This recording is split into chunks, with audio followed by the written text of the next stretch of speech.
بسم اللہ الرحمن الرحیم۔ صرف 5 منٹ کا مدرسہ قرآن و حدیث کی روشنی میں 267واں دن 27 رمضان المبارک۔ نمبر 1، اسلامی تاریخ۔ فتح مکہ۔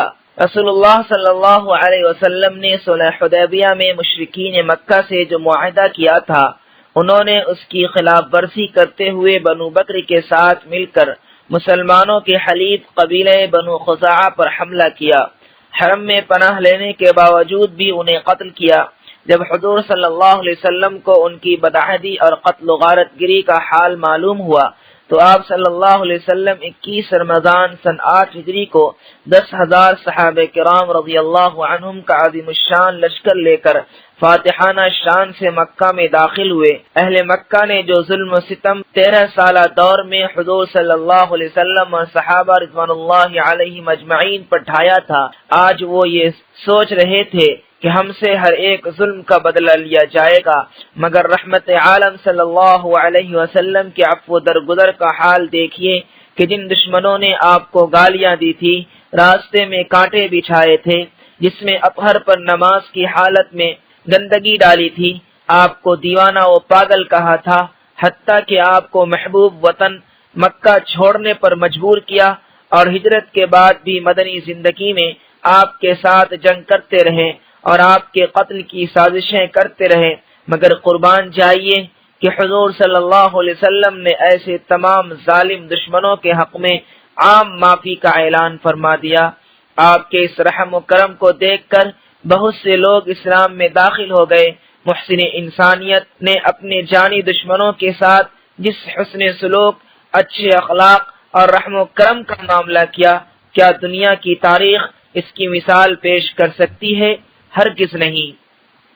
نمبر 2، اللہ کی قدرت۔ پہاڑوں سے چشمے کا جاری ہونا۔ زمین پر بڑے بڑے پہاڑ ہیں جن کو اللہ تعالیٰ نے سخت پتھروں سے بنایا ہے۔ یہ زمین سے سینکڑوں اور ہزاروں فٹ اونچے ہوتے ہیں۔ اگر سوچا جائے تو وہاں پانی کا نام و نشان بھی نہیں ہونا چاہیے، لیکن یہ اللہ تعالیٰ کی بڑی انوکھی قدرت ہے کہ وہ ہزاروں فٹ اونچے پتھروں سے پانی کے صاف و شفاف چشمے جاری کر دیتا ہے، اور یہ چشمے دھیرے دھیرے بڑھتے رہتے ہیں، یہاں تک کہ وہ پہاڑوں سے نکل کر ندیوں اور نہروں کی شکل میں جاری ہو جاتے ہیں۔ یہ اللہ کی قدرت ہے کہ سخت ترین پتھروں کے درمیان سے پانی کا چشمہ جاری کر دیتے ہیں۔ نمبر 3، ایک فرض کے بارے میں، صدقہ فطر۔ حضرت عبداللہ بن عباس رضی اللہ عنہ بیان کرتے ہیں کہ رسول اللہ صلی اللہ علیہ وسلم نے بے حیائی اور فضول باتوں سے روزہ کی صفائی اور غریبوں کے کھانے کے انتظام کے لیے صدقہ فطر کو واجب قرار دیا ہے۔ نمبر 4، ایک سنت کے بارے میں، جمعہ اور عیدین کے لیے غسل کرنا۔ آپ صلی اللہ علیہ وسلم جمعہ، عیدین اور عرفہ کے دن غسل فرماتے تھے۔ نمبر 5، ایک اہم عمل کی فضیلت، بیٹیوں کی اچھی طرح پرورش کرنا۔ رسول اللہ صلی اللہ علیہ وسلم نے فرمایا، جس مسلمان کی 2 بیٹیاں ہوں اور اس نے ان کے ساتھ اچھا برتاؤ کیا تو یہی بیٹیاں اس کو جنت میں داخل کرائیں گی۔ فائدہ، یہاں 2 بیٹیوں کا ذکر ہے، دوسری حدیثوں میں 1 یا 2 سے زائد بیٹیوں کا بھی ذکر آیا ہے۔ اس سے معلوم ہوا جتنی بھی ہو ان کی اچھی تربیت کرنی چاہیے۔ نمبر 6، ایک گناہ کے بارے میں، نماز چھوڑنا۔